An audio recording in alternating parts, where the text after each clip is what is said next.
अच्छा जी, यहाँ पे देखिए ओनील्स आर्ट ऑफ कैरेक्टराइजेशन, ठीक है, theme and vision through characters. उसका आर्ट ऑफ कैरेक्टराइजेशन देखते हैं और इसमें हम उसकी थीम्स और विजन्स देखते हैं through characters. O'Neill rejected the old tradition of his times and brought revolutionary changes in the old pattern of drama. He successfully experiences the new technique of drama. He was a major expressionistic dramatist of America. He projected the inner life of characters and metaphysical ideas in his plays. He used interior monologue, speech on different levels of consciousness. He introduced mass technique for startling effects. So O'Neill was original in his themes.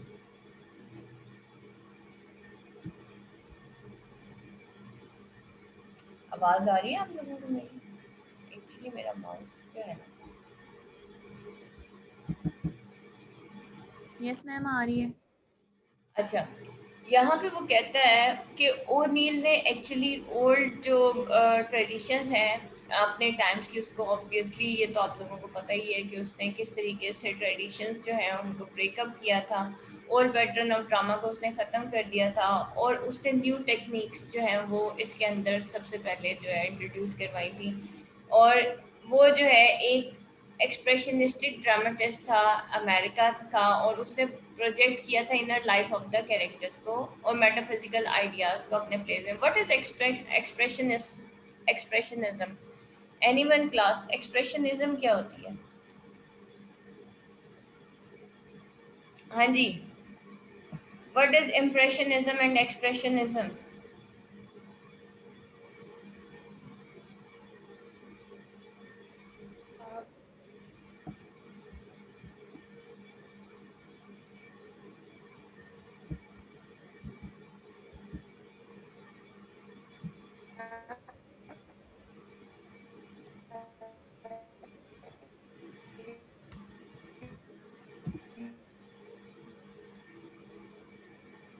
हाँ जी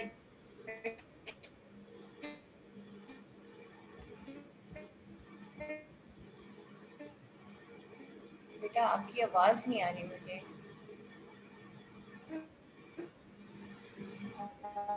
वो किसी चीज को portray करना उसने देख जैसा इसने इम्प्रेशन दिया वैसे की वैसी, और एक्सप्रेशनिज्म जैसा वो दिखाना चाहता। दोबारा रिपीट कीजिएगा बेटा, एक्सप्रेशन आपकी आवाज मैम मेरी आवाज आ रही है? अब आ रही है, अब क्लियर आ रही है। हाँ जी, अब बताएं क्या है? मेरी आवाज आ रही है मैम? जी जी बेटा। इम्प्रेशनिज्म है कि उसने वैसे के वैसे ही वो दिखा दिया, हम्म।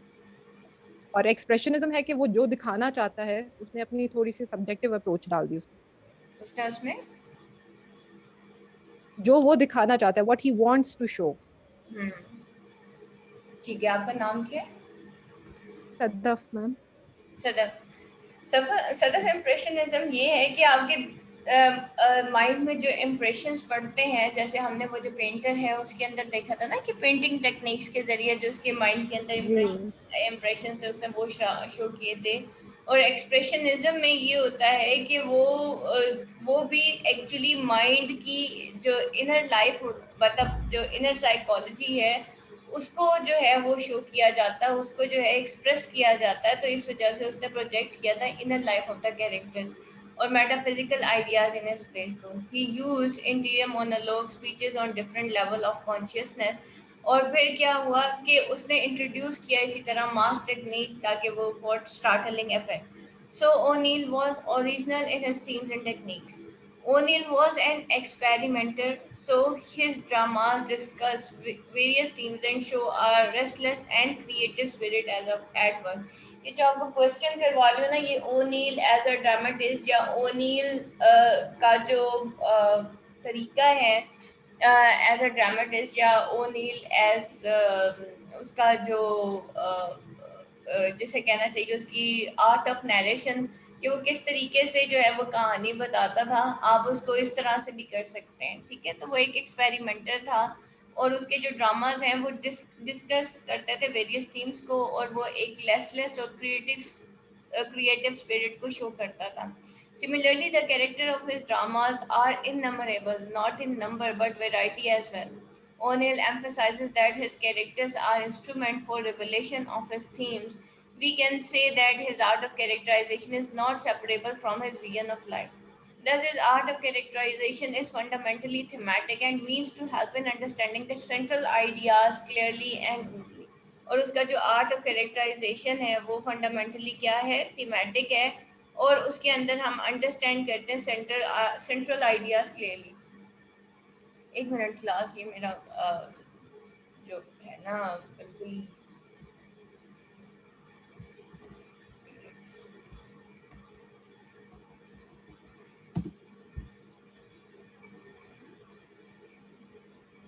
मेरा ना ये लैपटॉप हैंड हो गया.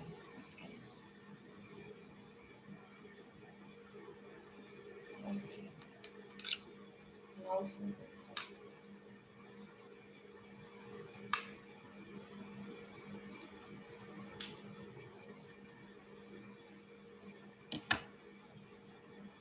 ठीक है. अच्छा जी, उसके बाद वो क्या कहता है, In Morning Becomes Electra, O'Neill is concerned with the themes of love and hatred. ठीक है, अब हम देखते हैं कि उसके अंदर theme of love and hated, आपके क्वेश्चन में ये थीम आई हुई है. आप लोगों को मैंने कहा था एक चीज कि बेटा मॉर्निंग बिकम्स इलेक्ट्रा या कोई भी ड्रामा करते हैं ना, पहले उससे पहले उसकी थीम जरूर कर लें. एक्चुअली हमने थीम्स नहीं की हुई थी, इस वजह से आपको नहीं पता चल रहा था. कन्फ्लिक्ट्स ऑफ प्यूरिटनिज्म एंड वेगनिज्म, ठीक है, इसके ऊपर भी हमने क्वेश्चन पढ़ा, और डेथ एंड लाइफ.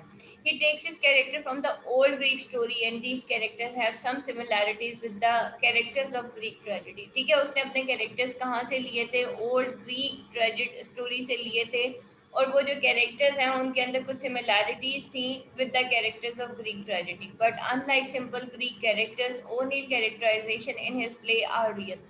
लेकिन अनलाइक ग्रीक कैरेक्टर्स, उसकी जो कैरेक्टराइजेशन थी प्ले के अंदर वो रियल थी और राउंड थी. What are the round and flat characters? Anyone class, किसी को पता है? In fact, he modifies the play according to American situation, और उसने जो American situation के according modify किया था उस play को. What are the round characters बेटा? Real and round characters. Anyone, किसी को पता है? राउंड कैरेक्टर्स क्या होते हैं? टू टाइप्स ऑफ कैरेक्टर्स होते हैं ना, एक राउंड कैरेक्टर्स होते हैं, एक फ्लैट कैरेक्टर्स होते हैं. राउंड कैरेक्टर्स वो मेन कैरेक्टर्स होते हैं जिनके के स्टोरी घूमती है, ठीक है, और उनके अंदर at the end of the story कोई ना कोई चेंज आता है, ठीक है, with the passage of time, with the passage of situation वो चेंज होते हैं. फ्लैट कैरेक्टर्स वो होते हैं जो कि ड्रामा के स्टार्ट में और एंड में वैसे के वैसे रहते हैं. जैसे हम देखते हैं वो जो सीथ था, सर्वेंट था, वो एक फ्लैट कैरेक्टर था. वो जैसे शुरू में था वैसा ही एंड में था, मतलब वो एक सर्वेंट ही रहता है, ठीक है. लेकिन बाकी सारे कैरेक्टर्स जो थे वो राउंड कैरेक्टर थे, स्पेशली लेविनिया का जो कैरेक्टर था. फिर पूरी कहानी जो होती है ना इन राउंड कैरेक्टर्स के इर्द गिर्द घूमती है, यहाँ तक कि जो फ्लैट कैरेक्टर्स होते हैं वो अकॉर्डिंग टू राउंड कैरेक्टर्स जो हैं वो परफॉर्म कर रहे होते हैं ड्रामा के अंदर.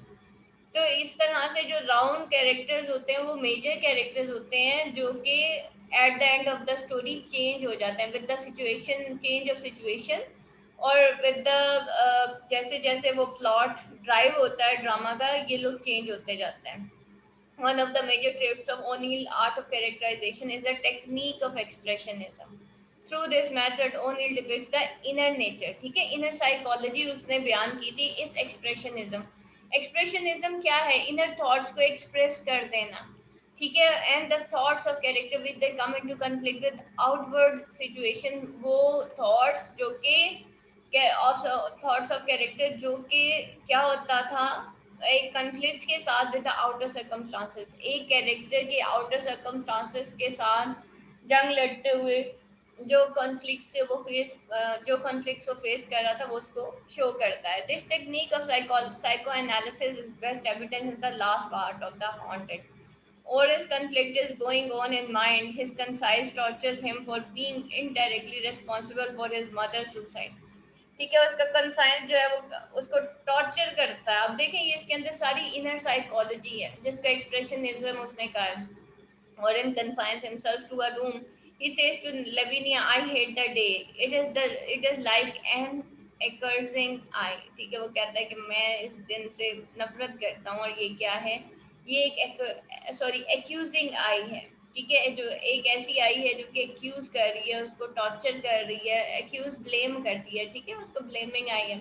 ओनील्स character also represent psychological complexes, ठीक है, उसके जो कैरेक्टर्स हैं वो साइकोलॉजिकल कॉम्प्लेक्सेस भी शो करते हैं।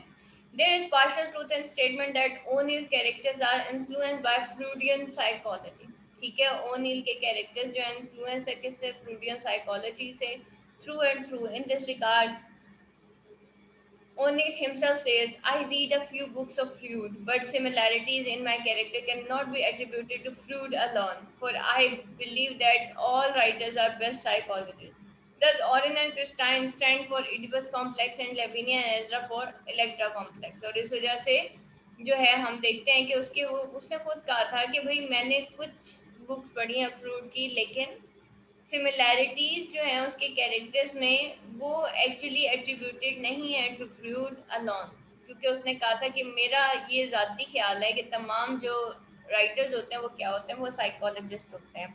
और ऑरेन और क्रिस्टाइन जो है वो स्टैंड करते हैं इडिपस कॉम्प्लेक्स एंड लेविनिया एस्ट्रा फॉर इलेक्ट्रा कॉम्प्लेक्स। फिर उसके बाद एक और टेक्निक है आर्ट ऑफ कैरेक्टराइजेशन में, वो क्या है, उसकी प्रॉपर और मीनिंगफुल यूज ऑफ सिंबल्स है। दो symbols in a way bring many qualities of Oni's character before his reader. Thus, the island in South Sea is symbol of Garden of Paradise. ठीक है, तो ये जो है आइलैंड इन साउथ सी वो क्या है, सिंबल है garden of paradise on this earth as Adam called it, ठीक है, एडम इसको क्या कहता है, गार्डन ऑफ पैराडाइज कहता है। It is a symbol of escape for Lavinia, a source of complete freedom.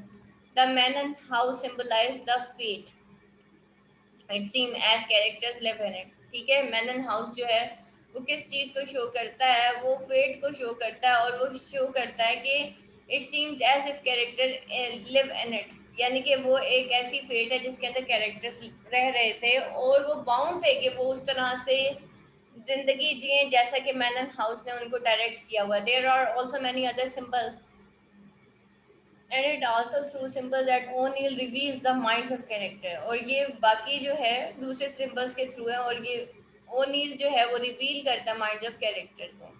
O'Neill's characters are imaginative and dreaming. They live in two worlds, the outward world of physical reality and the world of the unfulfilled and passionate desires, ठीक है, एक तरफ तो उनकी बाहर की physical reality थी, दूसरी तरफ उनके जो है अनफुलफिल्ड और पैशनेट डिजायर। अब इसके अंदर देखें पैशनेट डिजायर्स में उनकी लस्ट, उनकी ईगो, उनकी ये सारी चीजें आती हैं, ठीक है। The inner world is one which the dreamer wishes for great desires, और उनकी वो जो इनर वर्ल्ड थी वो वो दुनिया थी उनकी जिसके अंदर एक ड्रीमर जो है विश करता है great desires. To this world he would sacrifice all the life has given him. In fact, this is O'Neill's own view of life as he tells in his tragic vision of life. To him, life was nothing. It was the dream that kept us fighting. ठीक है, willing and living. ठीक है, अब हमने देखा कि ये जो पूरा ड्रामा है ना वो क्या है, वो एक मॉर्निंग बिकम्स इलेक्ट्रा जो है, हमने कल क्या पढ़ा डिफरेंट क्वेश्चंस के अंदर कि वो बाउंडेड ईगोज का ड्रामा है, ठीक है, drama of love and lust है। इसी तरह हम इसके अंदर ये भी देखते हैं कि ये साइकोलॉजिकल ड्रामा ऑफ लस्ट भी है, और ये क्या करता है, सब्सटेंशिएट करता है subversion of Freudianism in the play. Freudianism actually बेटा ये जितने भी साइकोलॉजिकल इश्यूज हैं जो इसने रेज की हैं, एक्सप्रेशनिज्म है, फ्रूडियनिज्म है, और फिर जो है हम देखते हैं कि ये बाउंडेड ईगोज, ये बेसिकली क्या है, इंसान की इनर लाइफ होती है, एक्सप्रेशनिज्म से रिलेटेड होती है, और उसके लिए जो है लाइफ जो है एक्चुअली इटसेल्फ खुद कुछ नहीं थी, बल्कि इंसान जो है वो ड्राइव किसकी वजह से होता है, विल एंड विश की वजह से होता है, अपने डिजायर्स के पीछे जो वो भागता है। And in mourning becomes Electra the character commit serious crimes to achieve their dreams, और वो सीरियस क्राइम्स करते हैं। अब आगे बात सारी लव एंड लस्ट वाली, कल स्टूडेंट पूछ रहे थे इनबॉक्स में मुझे कि मैम ये लव एंड लस्ट वाला क्वेश्चन कैसे करेंगे, ठीक है, वो कमिट क्यों करते हैं सीरियस क्राइम्स, सिर्फ अपने ड्रीम्स को अचीव करने के लिए, ठीक है, और ये सारी लव एंड लस्ट की गेम थी, ठीक। तो Christine kills Ezra Manon for Adam, Lavinia forces Oren to commit suicide, Thus all these characters in a way are trying to reach happy shores of their dreams. क्यों वो कहती है और इनको कि तुम सुसाइड कर लो, ताकि वो पीटर से शादी कर लें, ठीक है, वो अपनी आराम से जिंदगी गुजार ले। उसको अंदाजा हो जाता है ये मेरा भाई अगर जिंदा रहा ना तो ये तो मुझे शादी नहीं करने देगा। तो हर इंसान जो है वो दूसरे को आप समझ लें कि उसकी टांग खींच रहा था, दूसरे के खिलाफ प्लॉटिंग कर रहा था ताकि वो अपनी जिंदगी बेहतर तौर पे गुजार ले। तो they are incapable of accepting the realities of world in the process. Their dreams become the altar of their lives, और उनके जो ड्रीम्स हैं वो क्या बन जाते हैं, ऑल्टर बन जाते हैं। ऑल्टर क्या होता है, आतिश कदा, ठीक है, वो उनके ड्रीम्स एक्चुअली उनके जो है ना वो ऑल्टर बन जाते हैं, ठीक है। ऑल्टर मीन के वो आतिश कदा जहाँ पे पूजा की जाती है, ठीक है, तो वो अपने ड्रीम्स के पीछे ही जो है वो भाग रहे होते हैं। O'Neill's use physical appearances of character has great importance in characterization. In his plays shows us the face of Lavinia and Christine. ठीक है, अपने प्ले के अंदर वो हमें लेविनिया और क्रिस्टाइन का शो जो फेस है वो शो करता है। वो डिस्क्राइब करता है उनके ड्रेसेस को, फेस को, आईज को, हेयर्स को, मैनर्स और गेट, उनके तौर तरीके भी। Christine is a voluptuous figure. She moves with flowing animal grace. On the other hand, Lavinia is tall and flat-chested. In short, his characters are easily differentiable. He depicts their nature as well. Orin is sensitive and Peter is shy and simple. Lavinia is strong and courageous, unlike Hazel, who is simple and loving. In a way, we can say O'Neill, through his physical description, and enhances his character, art of characterization, and conveys lots of things without saying them. Apparently, his character belonged to one group which is living in adverse circumstances. ठीक है, apparently देखा जाए तो उसके जो characters थे वो एक एडवर्स वो एडवर्स सर्कमस्टांसेस में रह रहे थे। But unlike other place whose character do not submit to these adverse circumstances, they try to come out of them. ठीक है, वो कोशिश कर रहे थे इन कि वो इन सर्कमस्टांसेस के आगे झुके तो नहीं, बल्कि वो उनसे निकलने की कोशिश कर रहे थे। They in fact try to squeeze more out of life than it has to offer. और वो क्या कोशिश कर रहे थे कि उन्हें जिंदगी में उससे ज्यादा स्क्वीज किसे कहते हैं, नचोड़ना, जैसे हम लीमू नचोड़ रहे होते हैं ना शिकंजवी बनाने के लिए, ताकि इसमें से मजीद कुछ निकल आए। ठीक है, तो वो भी कोशिश कर रहे होते हैं कि लाइफ जितना उनको ऑफर कर रही है, हम कह रहे हैं ना लस्ट एंड लव की कहानी थी, ये drama of lust and love था। तो ये क्या कर रहे थे, इनफैक्ट वो कोशिश कर रहे थे कि वो लाइफ से मतलब जितना लाइफ ऑफर करी उससे कहीं ज्यादा वो निकाल लें। Take the example of Christine, who boldly poisons her husband to enjoy her life with Adam. ठीक है, बोल्डली वो जहर दे देती है अपने हस्बैंड को ताकि वो अपनी एंजॉय कर सके लाइफ को with Adam. But when she fails to do, instead of submitting to public humiliation, she commit suicide. लेकिन जब वो ऐसा नहीं कर सकी, यानी कि वो अपनी लाइफ एंजॉय नहीं कर सकी एडम के साथ, तो फिर उसने क्या किया, उसने पब्लिक ह्यूमिलेशन के डर से उसने सुसाइड कर ली। In the end, we can say that Oni's art of characterization and his tragic vision of life are complementary. To explain his tragic vision and, and to present his themes of love and hatred, he uses his characters. Though he discusses the theme of life and death, the conflict of Puritanism and paganism, he does not side with anyone but tries to drive home a moderate approach with a clear message that life is worth living despite all its shortcomings. ठीक है, वो कहता है कि जिंदगी जो है वो एक वर्थ लिविंग है, चाहे उसके अंदर जितनी मर्जी शॉर्टकमिंग है। And those who give up in process are all losers, और वो लोग जो कि रियलिटीज को सामने से फेस नहीं करते, गिव अप कर देते हैं, वो सारे के सारे लूजर्स हैं। अच्छा जी, अब बेटा मुझे इससे खतरा है कि ये कहीं जो है किसका बेटा है, ये जो है एब मैनन के दूसरे बेटे का बेटा है। डेविड। ठीक है, तो डेविड का बेटा है,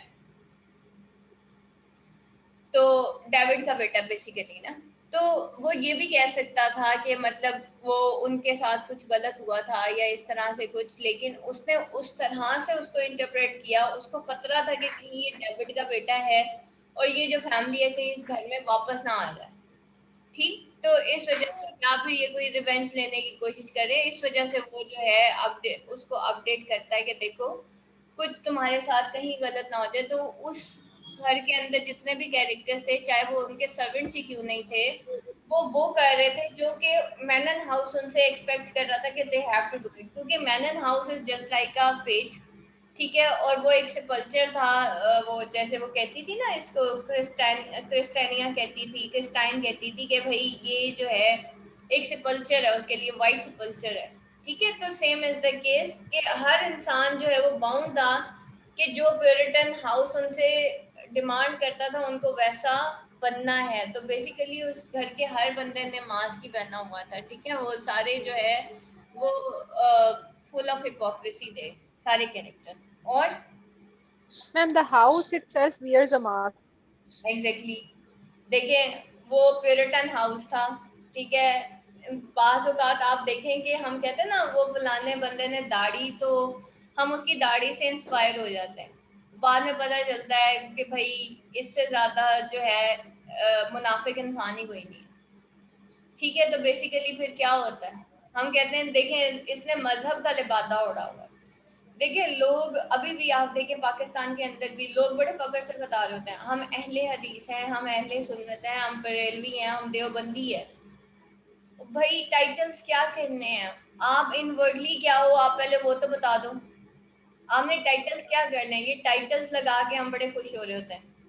ठीक है, तो that is just the thing कि हम लोग टाइटल्स, एक्चुअली सुपरफिशियल टाइटल्स के लिए हम जीते हैं कि हमें दुनियावी तौर पे एक मान मिल जाता है और कुछ भी नहीं होता। बाज लोग हाजी कहलवाने के लिए हज पे चले जाते हैं।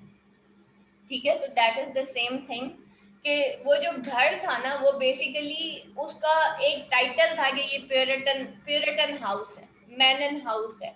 उसकी एक साख थी, उसका एक मतलब आप समझ लें कि उस सारे घर वाले जो है वो बस उन टाइटल्स के पीछे ही जी रहे थे कि वो जी प्योरिटन है, वो जी मैनन है, और वो शायद इलेक्टेड वन है, और शायद इनसे बेहतर इंसान कोई नहीं है।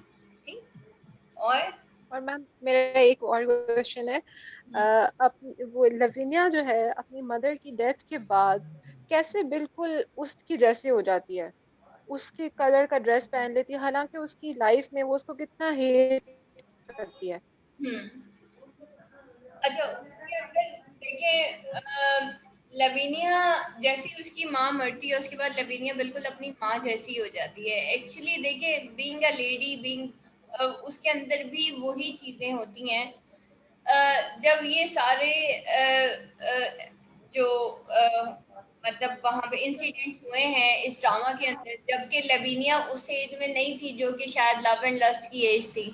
जब वो उस एज में पहुंचती है जो उसकी अपनी माँ की होती है, तो उसकी डिजायर्स भी वैसी हो जाती हैं जो उसकी माँ की होती हैं। ठीक है, दैट्स वाई वो उसी तरीके से बिहेव करती है, उसके बाल भी बिल्कुल वैसे हो जाते हैं, उसका मतलब उसकी जिसामत भी बिल्कुल वैसी हो जाती है। इट मीन्स के हमारी विद द एज जैसे जैसे हमारी गुजरती जाती है तो हमारी डिजायर्स भी चेंज होती रहती हैं। ठीक है, तो उसके अंदर उन्होंने दिखाया कि जो डिजायर्स कभी उसकी माँ की थी वो अब लेविनिया की भी हैं। तो वो एक नेचुरल चीज दिखाई एक इंसान के अंदर कि भाई चाहना और चाहे जाना ये इंसान की फितरत में है। ठीक है, और जब हम इन फीलिंग्स को रिप्रेस करते हैं तो हम पागलपन की हद तक, मैडनेस की हद तक, या फ्रस्ट्रेशन की हद तक जो है बिहेव करना शुरू कर देते हैं। तो एक्चुअली ये सारा जो ड्रामा है उसमें हम देखते हैं कि किस तरीके से अगर फीलिंग्स को रिप्रेस किया जाए तो इंसान कैसे बिहेव करता है। ठीक है, तो वो उसके अंदर एक नेचुरल चीज उसने दिखाई कि मतलब एक नेचुरल एक चीज है, आप उससे भाग नहीं सकते। ठीक है, और दैट इज द नेचर। अब वो देखें एक्सप्रेशनिज्म बेसिकली क्या है, why he has used the expressionistic technique ना। तो उसके अंदर यही था ना कि भाई वो इंसान की इनर साइकोलॉजी को बाहर निकालना चाहता था। जब तक उसका बाप जिंदा था लेविनिया के लिए उसका बाप भी सब कुछ था ना। उसके बाप के मरने के बाद और थल्ले ठंडी हो गई है ਹੁਣ ਤੇ यहाँ पे क्या हुआ है, ਦੱਸ ਕੇ ਜਦੋਂ ਆਖਿਆ ਸੀ ਖਾਣਾ ਪੀਣ ਨੂੰ ਚਾਹ ਪੀਣੀ ਆ मैंने सॉरी आप ਭੈਣਾ ਚੁੱਪ ਕਰ ਭੈਣ ਬੜਾ ਹੋਵੇ एक मिनट, मैं हुमैरा आपकी आवाज ना वो फील किया उसने वो। ठीक है। अच्छा देखिए, यहाँ पे एक कोट लिखे, people build walls instead of bridges, people build walls instead of bridges. ठीक है, बेसिकली देखिए उसने एक नेचुरलिस्टिक प्ले दिखाया, उसने एक थीम ऑफ एक्सप्रेशनिज्म के ऊपर उसने ये सारी चीज़ें दिखाई हैं कि इंसान जो है जब वो फितरत पे नहीं जीता तो वो मतलब बहुत अजीब सा बिहेव करना शुरू करता है, जैसे ये सारे लोग ना मैडनेस की हद तक बिहेव कर रहे थे। और बाद में ये कह रही थी कि चाहना और चाहे जाना ये इंसान की फितरत में है। ठीक है, वो कहते हैं ना किसी का बन जा या किसी का हो जा, तो दैट इज द थिंग। यहाँ पे उन्होंने ये सारी चीजें दिखाई हैं। खैर ये तो सारे बेटा लव एंड लस्ट के पीछे भाग रहे थे। दुआ करें कि हमें अल्लाह से मोहब्बत हो जाए और हम अल्लाह के पीछे भागने लग जाएं, क्योंकि अगर दुनिया की मोहब्बत तो आनी आनी है दुनिया में, हमारे दिल में। ठीक है, अगर अगर जो है हम अल्लाह की मोहब्बत में गिरफ्तार ना हुए ना, तो बेटा ये बाकी सारी मोहब्बतें हावी हो जाएंगी, फिर बात फिर वहीं लव एंड लस्ट तक ही पहुंचती है। ठीक है, फिर वो कभी खत्म नहीं होती, फिर वो सारी हावी हो जाती है। तो या तो इंसान नफ्स का गुलाम हो जाता है या नफ्स को अपना गुलाम कर लेता है, और नफ्स को अपना गुलाम करने के लिए बहुत इंपॉर्टेंट है कि आप अल्लाह के रास्ते पे चलें। ठीक है, और जब आप नफ्स के गुलाम हो जाते हैं तो आपके ऊपर पैशंस, ईगोज, रिवेंज, ये theme of love and lust, ये सारी चीज़ें हावी हो जाती हैं। फिर इंसान जो है एक्चुअली वो अपने नफ्स को सेटिस्फाई करने के लिए जीता है, और उसकी सेटिस्फेक्शन कभी भी नहीं होती। ठीक है, इंसान मर जाता है लेकिन आपके नफ्स की जो सेटिस्फेक्शन होती है, आपकी ईगोज की सेटिस्फेक्शन जो होती है, आपकी लस्ट और लव की जो सेटिस्फेक्शन होती है, वो कभी भी खत्म नहीं होती। देखिए ये सारे के सारे जितने भी कैरेक्टर्स थे वो इंतहा की गलत एक्टिविटीज तक चले जाते हैं, अपनी डिजायर्स के पीछे भागते हैं, अपने ड्रीम्स के पीछे भागते हैं, लेकिन there is no end of these dreams, these desires और दिस टाइप ऑफ लस्ट। ठीक है, तो यहाँ के इसमें उसने वो दिखाया। और किसी का कोई क्वेश्चन? और सदफ, एनीथिंग एल्स? मैम जब वो वापस आती है तो कहती है कि मतलब आई एम हाफ मैनन, मतलब जिस तरह पहले वो इतनी एक्सट्रीमिस्ट थी और अब आसानी से मतलब उसने ये कह दिया, तो मतलब सराउंडिंग जो होती है, जो एटमॉस्फेयर होता है, उसका भी इन्फ्लुएंस होता है। जब वो यहाँ मैनन में उसमें थी, हाउस में थी, तो वो उसको बहुत उसी पे तारीफ किया हुआ था उसने अपने आप को, उस पे। और जब वो वहां उस सराउंडिंग में गई, उस माहौल में गई, तो फिर वो उस हिसाब से चेंज हो गई। एग्जैक्टली जब वो उस आइलैंड पे जाती है तो उस हिसाब से वो चेंज हो जाती है।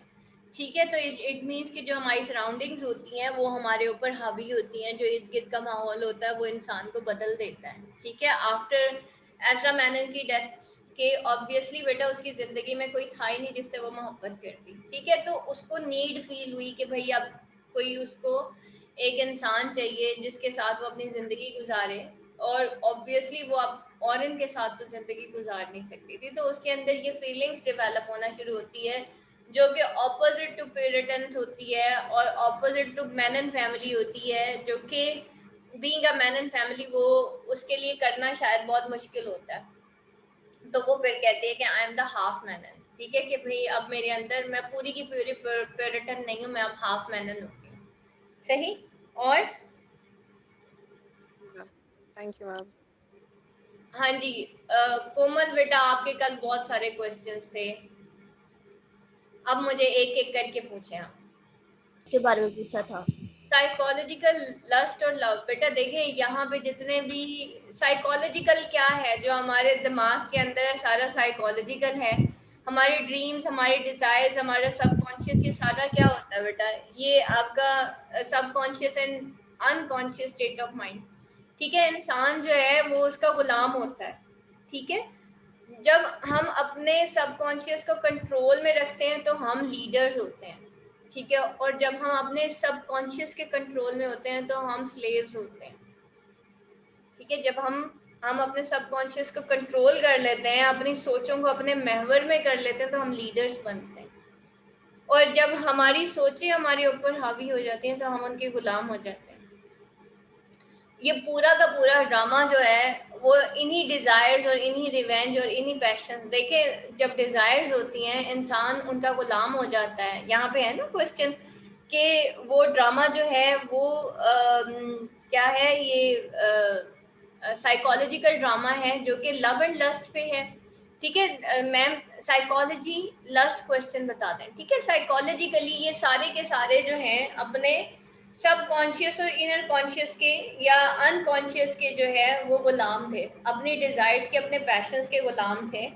दैट्स वाई वो उन्हीं के पीछे जो है ये सारी लस्ट उसी वक्त ही क्रिएट होती है जब हम अपनी सोचों को कंट्रोल नहीं करते। तो सबके सब अब यहाँ पे देखिए एक पैराग्राफ आया भी था कि जो क्रिस्टाइन होती है वो इस हद तक आगे चली जाती है लव एंड लस्ट में कि वो एज़रा मैनन को जो है वो किल कर देती है, उसको पॉइजन दे देती है। Same is the case with Lavinia. Lavinia अपनी माँ से हेट्रेड में इतनी आगे चली जाती है, ठीक है, और कहीं ना कहीं उसके दिल में एडम ब्रांड से मोहब्बत भी होती है। उसकी मोहब्बत में वो इतनी आगे चली जाती है और अपने बाप की मोहब्बत में भी वो इतनी आगे चली जाती है कि वो अपनी माँ की किलिंग का, सुसाइड का कहीं ना कहीं बाइस बनती है। ठीक है, और उसका लवर भी वो उससे छीन लेती है। Same is the case with the orange ये चाहता है कि उसकी जो बहन है वो सिर्फ उसके साथ जिए और वो मतलब बहुत गलत हद तक अपनी बहन के साथ जिंदगी गुजारने की कोशिश करता है। तो अगर हम देखें तो बेटा ये सारा जो है साइकोलॉजिकल प्ले है जो कि लव और लस्ट पे बेस करता है।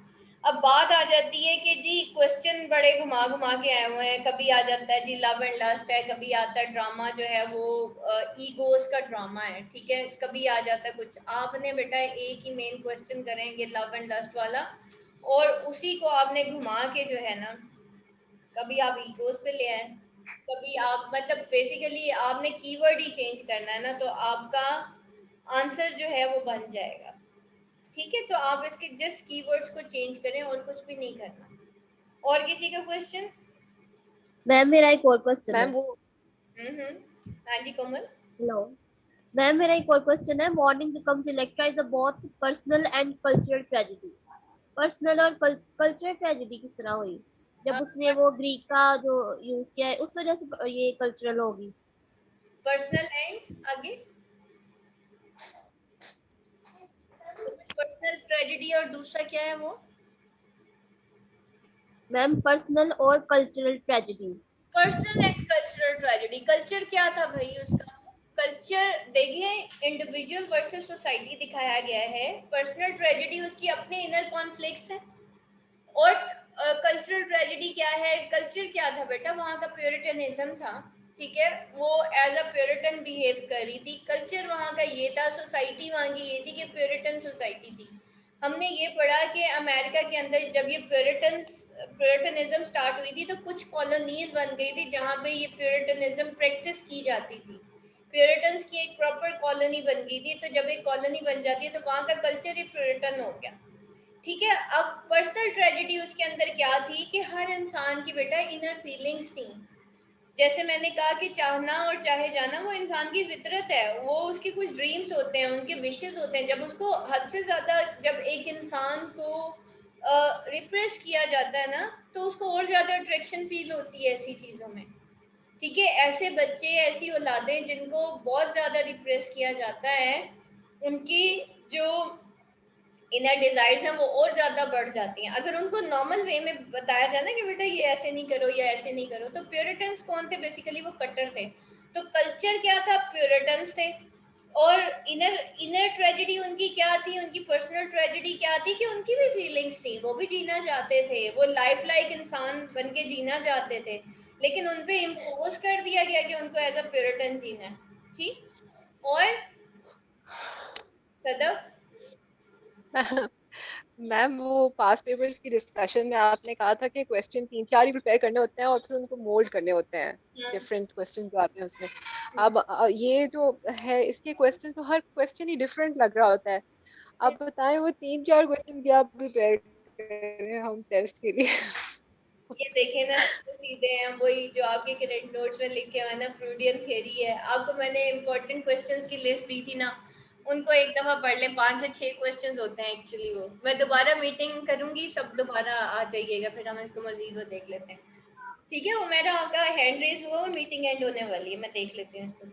तो उसमें यही है कि बाकी 3-4 क्वेश्चन करने होते हैं, सिर्फ उसको मोल्ड करना होता है। इसीलिए पहले आपको बार बार असाइनमेंट्स दी जाती हैं, उसके बाद फिर आपको टेस्ट की मार भी मारी जाती है ताकि जो आखिरी डर है ना वो भी आपका चला जाए, खत्म हो जाए और आप जाके टेस्ट दे दें, तो हो जाएगा इंशाल्लाह। ये 3-4 क्वेश्चन यही है, फ्रूडियन और साइकोलॉजिकल एनालिसिस है। आज वाला क्वेश्चन कर ले, लेकिन इसकी थीम्स जो है ना वो सारी करें। मॉर्निंग विद कम सेलेक्टा की जितनी भी थीम्स है ना उनको जरूर करें, ठीक है। उससे आपके काफी सारे कॉन्सेप्ट्स जो है वो क्लियर हो जाएंगे। एक्चुअली हमने थीम्स नहीं की स्टार्टिंग में, वहां से हमसे गलती हुई है जिसकी वजह से बाकी आगे सारा जो है ना आपको शायद ये मुश्किल लग रहा है, लेकिन मेन इसका यही